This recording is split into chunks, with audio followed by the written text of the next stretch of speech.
College Volleyball Weekly, The Beach Report, with Charlie Ekstrom of Stanford, Mads Fitzpatrick of Florida State, and Rob on the mic. Now here are your hosts with the Weekly Report.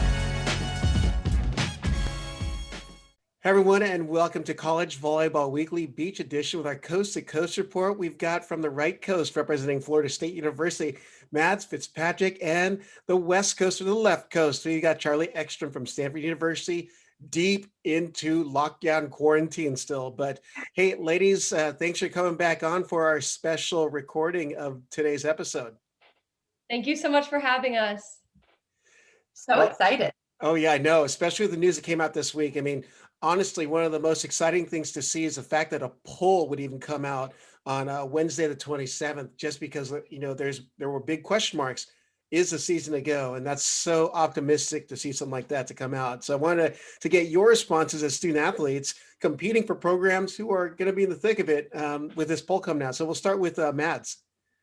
Yeah, I was so excited to see the polls come out. I know every single team was. I think that the rankings are I think that they're accurate, and I'm excited that Florida State is ranked 3. That way we can just prove ourselves and grind all the way to that number 1 spot. But yeah, I know everyone's really pumped to see the rankings because it kind of just adds fuel to everyone's fire. How about you there, Charlie? Yeah, so I was super excited to see them come out too. I think that it's been a week of really great news considering Santa Clara County, up where we're at with Stanford, loosened the restrictions a little bit. And we just are so optimistic and so looking forward to a season when we're actually able to compete at home, where we won't have to be traveling the entire season. It's going to be a great time. And we think that we're ready for some upsets coming from the lower half of the rankings bracket. And I think it's an exciting season. I'm excited to see kind of what plays out. Well, that actually is a great segue because we must be just dialed in mentally, because I was like, we should go from the top to the bottom. But even as we were talking, we should go bottom back up to the top. So that goes to our breakdown of the AVCA preseason poll. And the way that we've looked at it is we're going to look at number 11 through 20. And we'll start with your guys' thoughts on that particular breakdown of this preseason poll. We'll start with Charlie, being that Stanford, her Cardinal, are right there at number 19, but definitely encourage you, Matt, to jump in on any information on the other teams that are in that 11 through 20. So Charlie, go for it. Yeah, I think that numbers 11 through 20, I'm really looking forward to seeing kind of some upsets. I think we see kind of at the top, we see some of these East Coast schools and Stetson and FAU and FIU and South Carolina, where you know that these are teams that can produce solid win records. You know that with FAU, with FIU, that there's some solid 1s, 2s, 3s there that are really ready to compete. And you know that South Carolina, they're kind of the queens of the upsets. They had that massive upset last year with USC. And I think I'm really looking forward to kind of seeing what these programs can produce. Then kind of coming down into the bottom half of the numbers 11 through 20, we see Long Beach, we see Arizona, we see Arizona State, we see Georgia, we see Stanford as well. And I think that all of these teams, I think we're kind of ready. I think that a lot of us, with the season ending so closely last year, we were hungry for more. And I'm really excited to kind of see the Pac-12 battles, the Big West battles, and really kind of see what all of these teams can produce this time around. How about you, Mads? I mean, you obviously have some of your teams in your area in the CCSA that are going to be tough teams. What do you think about that 11 to 20 for those teams? Yeah, I was excited to see that 7 CCSA teams got AVCA rankings. So that just means, you know, our conference is getting bigger and better, which I'm always proud to see.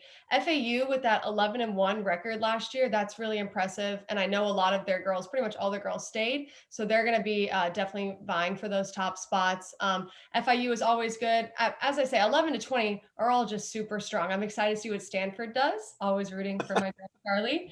But yeah, I just can't wait to get going to see what those teams do because they're so talented. Well, so I picked out some numbers and I just wanted to see based on the team's records, but what really stuck out for me, the 2 teams that both of you have mentioned are FAU and FIU. Their number 1 through 3 flights are a combined 63-9. So like FAU was 40-6 and they're 1 to 3. FIU is 23-3. You know, their number ones were 9-0 and their number twos, where it's just the same pattern with those two teams. What is making those two teams really good this year? And we'll start with Charlie. Yeah, so I think we can start off with FIU with that ones pair. They played for 4 years together, and they produced solid, insane win to loss ratio results every single year of playing together. I think that FAU also, they've got that solid pair of Erica Brock and Mackenzie Morris, which are back, and they are known to be a gritty pair that's ready to battle. And so I think that's something that I'm looking forward to seeing what these teams can produce. They've always kind of been underdogs in that CCSA conference. Like, they kind of almost get pushed to the side because that conference is such a strong one. But I'm really ready to see kind of how they can make it stronger. Mm-hmm. How about you, Vets? I agree full-heartedly. I think that one aspect of FIU and FAU that plays to their advantage is that they're kind of smaller schools, like less known, and they're usually underdogs. And with that underdog usually comes like a fire from within. And I think both of those schools, those top three pairs, as you said, have that fire, and they use that underdog card to their advantage every single time. One of the things that stuck out about FIU's squad is Margarita Bianchi. How she's elected not to come back, to stay close to family, which is totally understandable in Italy, but she was a big part of that number one pair and that 8-1 FIU team. How do they adjust? Who steps up into that number one spot with her? Any ideas or projections? We'll start with you, Mads. It's close to home for you. Mm-hmm. That's a hard one. Their team was so strong, the two of them. So I know that's going to be a huge loss for that team. They've got, so many solid, like, gritty, out of the box girls on that team. I really think it's going to be a hard fight to see who vies for that number one spot. I can't really name any names right now, but it'll be interesting to see. Yeah. How about you, Charlie? I think I'm on the exact same page as Mads with that one. I think that it's really going to be a battle at who's going to kind of fill her shoes, but I think that it's going to be one that's well earned, and I think that it's going to be a good partnership regardless of the outcome. Well, I'm going to ask you these basic questions. Don't have to get specific, but just because you guys have a feel for the game, what's happening in the current atmosphere, but what teams do you feel are trending upward in that 11 through 20 group? And we'll start with you, Charlie. Yeah, so I had mentioned South Carolina very briefly as the kind of queens of the upset. I think that that's a team that is always an underdog, but always produces at least one crazy upset. And I'm kind of looking forward to seeing what crazy upset or upsets that be they produce this year. I think also kind of on that upward trend, we'll see Long Beach kind of return. We've got really, really solid powerhouse defenders in Mari Molina and Nikki Reinking. And I think that those are two girls that Mari actually has her partner Tyler coming back, but whoever gets paired with Nikki's just the type of player to elevate. And I think that that's going to be something that's really awesome for Long Beach to kind of see. I think also, I don't know, I see a lot in the 11 through 20 spots of young rosters. And so I think that it'll be interesting to kind of see how these things play out just because of the youth that's kind of on these younger teams. I know even looking at my team, we have 6 freshmen, and we have all of our freshmen and all of our sophomores are really talented players. And we've got more underclassmen than we do upperclassmen. And so it's kind of exciting to see that little bit of a sprinkle into our lineup to kind of get some power. You mean the Charlie Ekstrom fan club followed you to Stanford, right? I don't know about that one. I really love our freshmen, though. All right, Mads, how about your take on that 11 to 20 on the trending upward teams? I totally agree with Charlie about Long Beach State. I was going to mention Mari and Nikki as well. Such solid players. And Long Beach State always impresses. Like, every time we play them, it's a fight. It's always a battle. So I definitely see them trending upward. FAU, as I said before, I could not talk more highly about them. I think that they're definitely on the rise. Stetson and South Carolina are both known for upsets. So I think with teams that are known for upsets, you can always see them reaching higher in the rankings. So yeah. I'm amazed. I digging through the numbers like the dweeb or nerd that I am. One of the teams that I didn't hear mentioned from either of you was Arizona. And I think it's because I have a lot more time to look at their flights, but their 2 through 5 went 40-9 last year. And I was like, that's amazing. I don't know the players as well, but gosh, they've got a solid resume there from the 2020 season. Could they pull a dark horse upset? I could definitely see that. I see that they went 7-0 last year. So no losses. That's always really impressive. I could definitely see them pulling an upset. Yeah, and I think I was kind of also noticing that like middle range of their pairs were really solid. I know that there's a really solid partnership looking at statistics with Sarah Blacker and Alex Parkhurst. It's fun. Sarah Blacker and I have known each other since way back when, as we're both San Diego natives. But kind of seeing both of them as a partnership, I think they put up really, really consistent wins at that 2s, 3s kind of bounce back spot. And something that I noticed with Arizona as well was that they mixed up their partnerships a lot. So they kind of have that bit of flexibility that other schools might not have. Yeah. Well, excellent stuff. Let's move into our next bracket of the AVCA preseason poll. And I believe we're looking at our number 5 through number 10. We'll start with Mads on this one. What sticks out with you in that group? And does that reflect a pretty accurate a ranking for a preseason? I think that definitely does reflect an accurate ranking. Grand Canyon had a really good start to their season last year, going 10-2. Hawaii, I know that they lost Morgan Martin and she's not coming back. So that's like a pretty big loss for them. I think Pepperdine, I love Brooke Bauer. It's going to be interesting to see who steps up to play with her, probably at the 1 seed. So yeah, I think that those are accurate rankings and I'm excited to see with all the switch ups that are happening. All right. Charlie, what's your take at it? Yeah, so starting off with, as Mads was saying, with Pepperdine and Brooke Bauer, I'm really, really intrigued as to see who they end up pairing with her. But I think something that's beautiful about Brooke is that she's just the type of player that can elevate whoever she's playing with, which is awesome. Mads and I actually both have been partners with Brooke in the past. And both of us just absolutely love that girl and are excited what she can do. Mads also brought up Hawaii, which I think something that I really see with Hawaii is, like she was saying, Morgan Martin's gone. We know that Julia Scholes has transferred to USC. What I've heard is that they've got a lot of indoor girls transferring over into their team. And so they've got these big blocks kind of partnering with these solid defenders that Hawaii is pretty notorious for putting out. Like we look at Pawnee Napoleon, who herself is just a leader and a defensive machine back there at the 1s last year. I think also Cal, they've kind of been an underspoken top 10 team. And that's a team like Mima Merkovich. She's ridiculous. That girl puts up consistent wins consistently anywhere that she's at. And Jordan Polo, she's the queen of consistency herself. Love that girl, that lefty. Oh my goodness. Wait. Ridiculous. A Stanford girl liking a Cal girl? Is that possible? I know. I think that rivalry, while it is a rivalry, there's a mutual love for kind of all of the players on both sides. I love those Cowgirls, and I'm really stoked to kind of see what lineups they kind of are able to produce this year. Yeah. We also just haven't mentioned Cal Poly and Todd Rogers this year. Mm-hmm. Cal Poly, they are the grinders. I think we all know Macy Gordon, and we all know that she is the epitome of the grind doesn't stop. And I am so excited to kind of see that mentality just embraced in Cal Poly, because I feel like they've been building that for so many years. And Macy, especially being a 4th year this year, will really be able to step into that leadership role and kind of lead that grind that Cal Poly is notorious for. Yeah.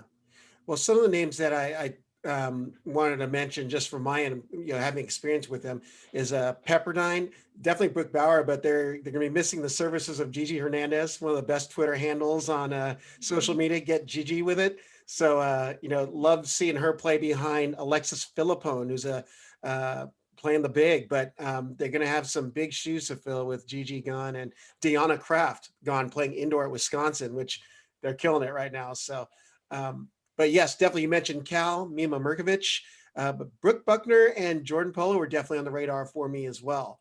LMU, I got to see them at the Wave Beach Invitational in November. I guess that would have been 2019. And I was very amazed at that LMU team. And they've added Ia Lindahl as well on that roster. They still got Sav Slattery, Reiko Orsi-Toth, Darby Dunn, and Emma Dowd there. And then Grand Canyon, Tegan DeFalco, Ella Bowman, another pair to watch. Definitely. I don't know a whole bunch about the rest of the team, but they were playing well in all the stuff I've seen them. And then Cal Poly, like you said, Todd Rogers just has the magic. He's the professor, but I think he's got a magician's hat because he finds the right players. And His coaching style is not that other coaches aren't as mentoring as he is, but he definitely has a style. And maybe it's the medals he's got, but his presence, the way he works with his ladies, they respond very well. So Cal Poly is definitely on the radar. And then finally, Hawaii in the number 5 spot, new head coach Angelica Ljungqvist. But I did not know about Morgan Martin. According as of last night, when I checked the roster, she was still on there. But I noticed that some key players in their team, Maya Hanneman and Maddie Bogle, have opted out of the 21 season. So they have some big shoes to fill there. And then obviously the loss of Julia Scholes. So be interesting to see what happens with those 2 Big West teams of Cal Poly and Hawaii. Who's going to nudge up? Or are they going to stay? Is Long Beach going to rise and upset Hawaii, Cal Poly? So that's closer to my conference. So I get to see them more in person. And I'm surviving on feeds. So if your schools get some good feeds, I'm definitely watching them. Well put.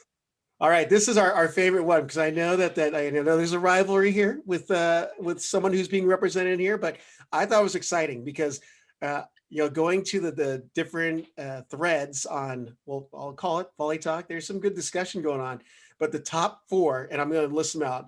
LSU 12 at number 1 with 12 first place votes. UCLA at number 2 with 2 first place votes. Florida State's 3rd, and USC at 4. I'll do this one for them. Now we'll start with Mads on this one here. What are your thoughts on that top 4?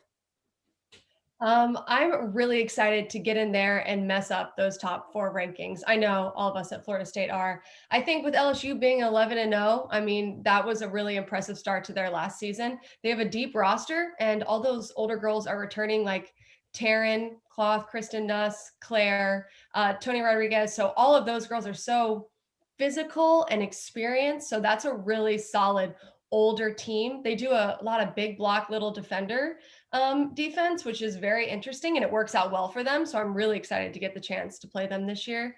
UCLA, as always, fantastic school. Savvy coming back, that's great. Lexi Denenberg, Abby Van Winkle, Lindsay Sparks, all such good experienced players, grinders. Got to give your Florida girl a holler, huh? Yeah, definitely. Right, Lexi, I'm on to both of you and Maddie. It's okay. Yeah, Lexi's amazing. So physical and such a good player. Then comes us at FSU. We have our seniors returning with Sarah Putt, Molly, and Peyton Caffrey. So that's awesome. That adds just depth and experience to our team.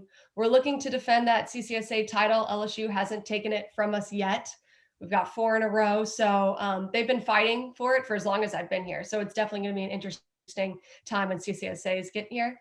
And then USC with Sammy Slater, Haley Howard, Tina Graudina. That's a huge addition, or like re-addition to their roster. And Haley Hallgren, they're all really good players. So I think they're going to be hungry, because I think they went 5-4 last year. So I think they're going to come out starting really hungry.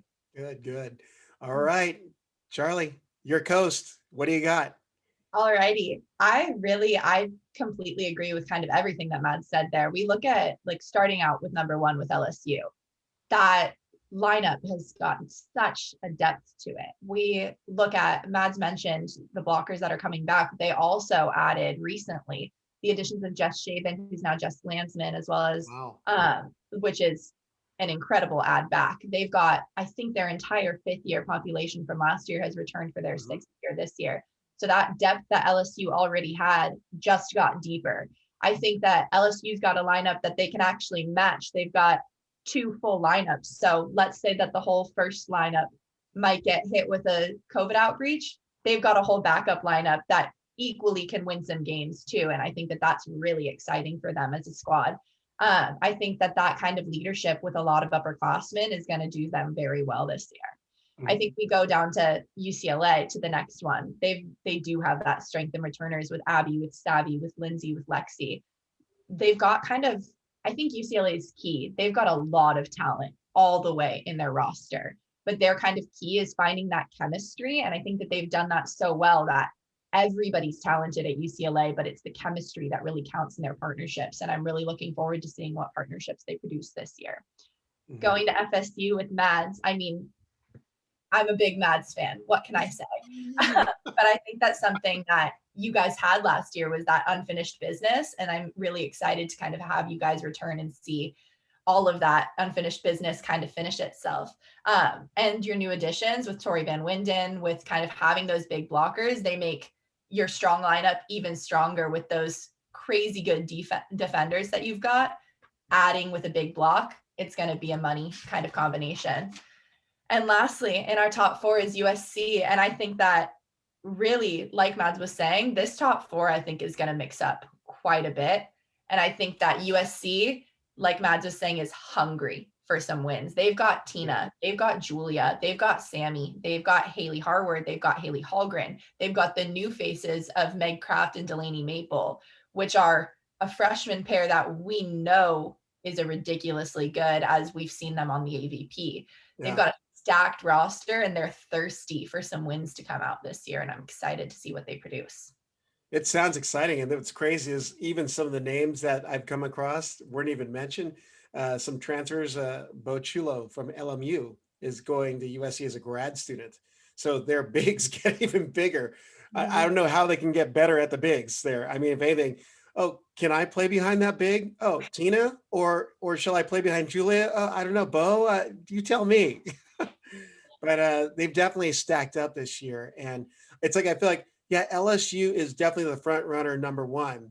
But looking at the shifts across the nation, the transfers, the talent that was picked up in new or first years, I think there's going to be so much talent going at it. I think it's going to be a brawl from week to week. I know that, LSU of the top 4 is the only one that has their schedule out. I know they're coming west. My next question for all of us was, or for you guys particularly, is when should we expect the rest of the schedule to the nation to come out? I know that there's about 20 or so that have been listed on Volley Talk of some programs that have their schedules out, with LSU being one of them. But I know that things are still being worked out on your guys' end. What are you guys projecting and on your end, without letting too many secrets out of the bag, so you don't get in trouble by your coaching staff or admins? We're going to start with you, Mads. I know it's coming out in the next few weeks. Our season is getting ready to get started within a month or so. So it should be out within the next few weeks. All right. How about you, Charlie? Yeah. So our season opener is set for the end of February, for the final weekend of February. I think it's still a little bit up in the air when the entirety of our schedule is coming out, as they're still working out some kinks. But I'd say looking into the next few weeks, or somewhere around that last week of February, is when we'll have a full schedule released. Now, I've definitely got to ask you guys, because I think our listeners and viewers are curious, but who are some of the top, we'll say, I know there's a lot that you can name, but if there were a top 5 of athletes or teams to watch this year, let's go with teams. That'll probably be easier. Or is that, what do you think? Because we don't know who's going to be pairing up with who yet. But, let's go with individuals. Top players that you'll be watching this year. We'll start with Charlie on this one. Yeah. Okay. So watch Charlie Ekstrom and no.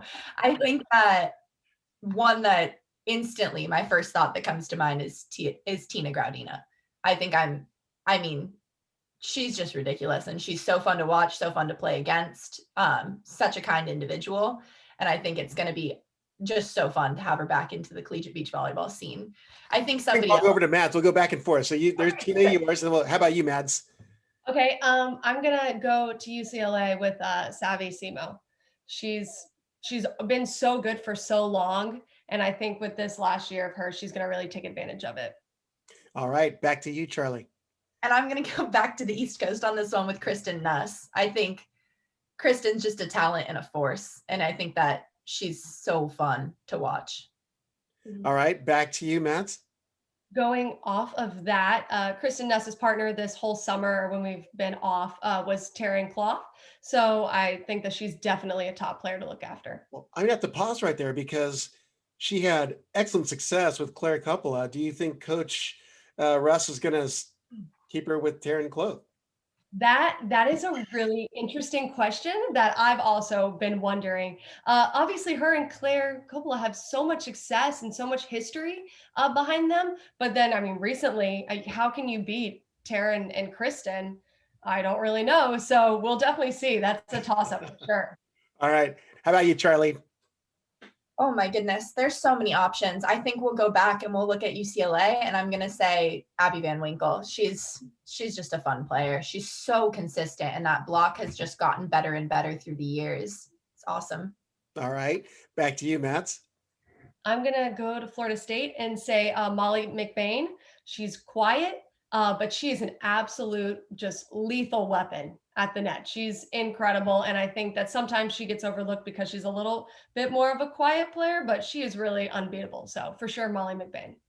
All right, how about you, Charlie? Our fifth right here. Our fifth, I think that I'm going to be picking as a duo of Haley Harwood and Julia Scholes. I think that that's a partnership that went off this summer. Like we were talking about that partnership of Taryn Cloth and Kristen Nuss, like Haley and Julia were right there with them too. And I think that that's a fun duo. All right, back to you, Mats. Okay. I'm gonna do another FSU. Tori Van Winden, such a talented player, and I'm so honored to have her on our team. So she's definitely one to look out for. Why do I have this feeling that you may end up playing with Tori Van Winden?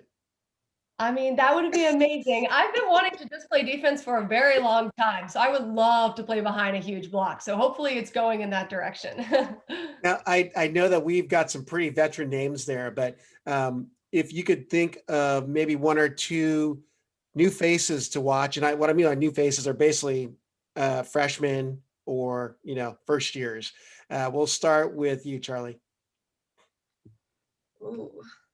I think she's not a first year, but she's a redshirt first year in TCU's Daniela Alvarez. She is she plays for Spain, and she is a force to be reckoned with. Excellent. Good pick. How about you, Matt? I also don't know if she's a freshman. She might be a sophomore or redshirt freshman. Okay, close enough. Yeah. Sutton. COVID's kind of ruined a lot of things, so we don't know what age we are, what year we're at. Where am I right now? But I think Sutton at Pepperdine, she's really going to have to step up this year. And she's a great blocker. I've heard she's a great person. So I'm looking forward to see how Sutton handles the pressure of a lot of her teammates leaving. Yeah.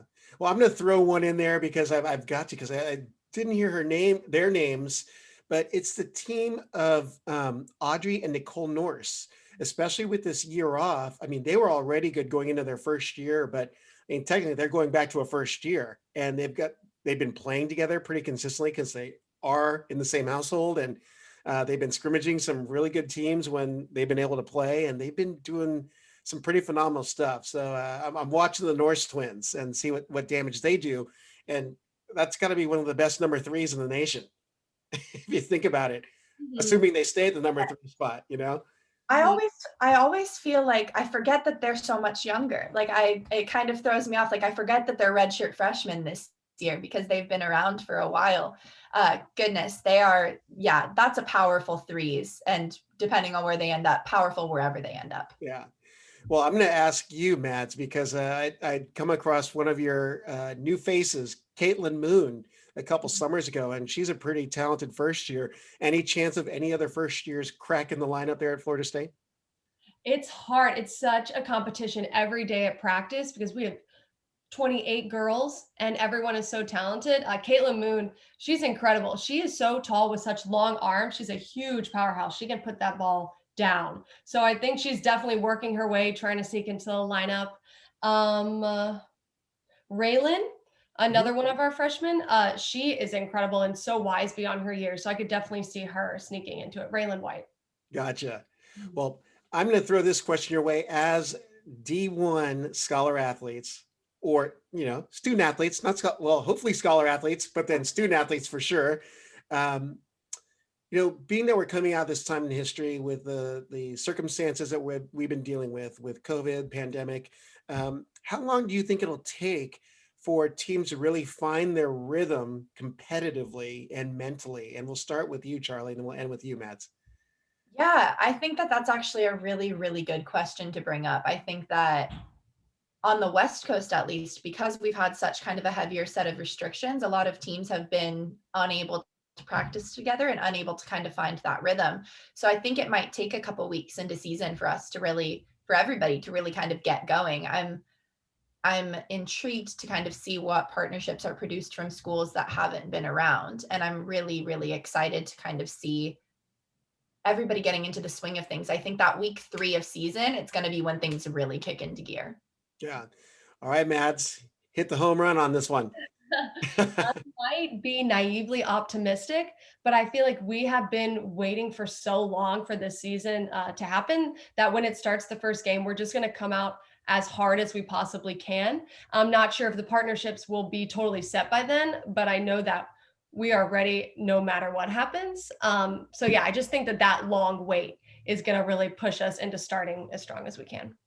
Well, one thing's for sure, we are all excited for the season to get started. And what I anticipate seeing the first few weeks in the polls and even just in the duels is some hardcore volatility and shakeups because teams trying to find their rhythms. But that's what makes it so much fun. And being at those duels, it's 2-2. There's one duel left, and it's the duel deciding match.